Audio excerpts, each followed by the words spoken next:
นี่นะอันมาเสริมนะช่องว่างนี่มันบ่เกิดแบบนี้เป็นว่างอยู่ทางนั้นแตกไปแล้วนี่กำลังแตกเห็นเขียวไปเลยขึ้นหมดเลยเอาคือใส่แล้วมือน่ะใช่แล้วเดี๋ยวว่าหาก็ต้องหาบางบอลทั้งพุ่นอยู่พุ่นมันนั่นเต็มมาเลยอันนี้ก็ใส่แล้วเพิ่นพามาลินชื่อนะไม่ได้เห็นอย่างดอกสบายแล้วปะเนี่ยมานอนอยู่พรมจานเนี่ยนะโอ้ลืมเอาศาสตร์มาเนาะเฮ้ยเอาศาสตร์มานอนลินอยู่พรมจานนี่หมดเวลาก็พากันขึ้นมาเนี่ยน่าพากันมาเสิร์ฟมือนะยังบ่ขึ้นอยู่2 มื้อ 3 มื้อนี่เนาะเสิร์ฟไอ้นี่เพิ่นก็ขาดเลยนี่ขี้ต้มขาดต้มเลย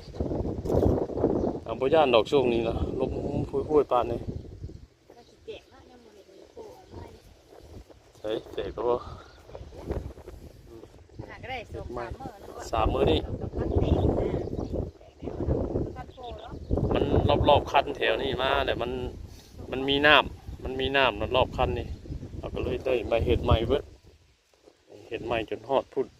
แต่ทั้งกลางทั้งอย่างนี้เข่าออกเบิดเลยทั้งพุ่นก็เข่าออกเบิดแต่ว่าหน้าทงนั่นเห็ดแล้วปั๊บแล้วก็ขาดสายฝนเลยบ้านไปโบะเนี่ยไหมไปหาส่งวางเห็ดคุณเฮงเชเขามีลายจังติเอาลงเสียดิมึงเนี่ยไข่หอยนะเจ้าหน่อยก็ตายแล้วนี่เอาบุยน้ำตรงนี้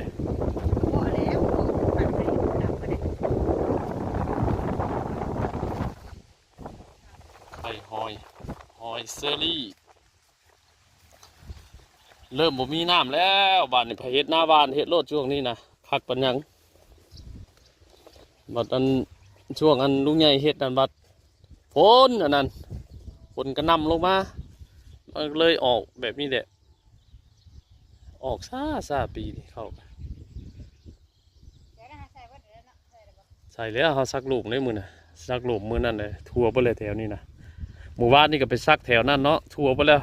2 3 มื้อ4 มื้อ5 มื้อเลยได้อันที่ลงมาเสิร์ฟนี่นะเอาหน่อยก็ทัวร์อยู่คือแบบนั้นแล้วหมู่บ้านนี่ก็ทัวร์นะจะไปเสิร์ฟที่ก็เสิร์ฟไปเสิร์ฟมาเห็นแล้วมันจะออกมันเห็นเนาะเสิร์ฟจะเท่ามันออกห่วงบ่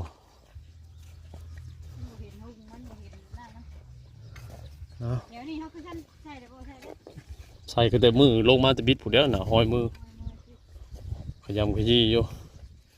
หญ้าก็ป้าเจ้าไถ4 รอบ5 รอบยังเห็นหญ้าอยู่บริสีดฉีดยาพี่น้องเอ้ย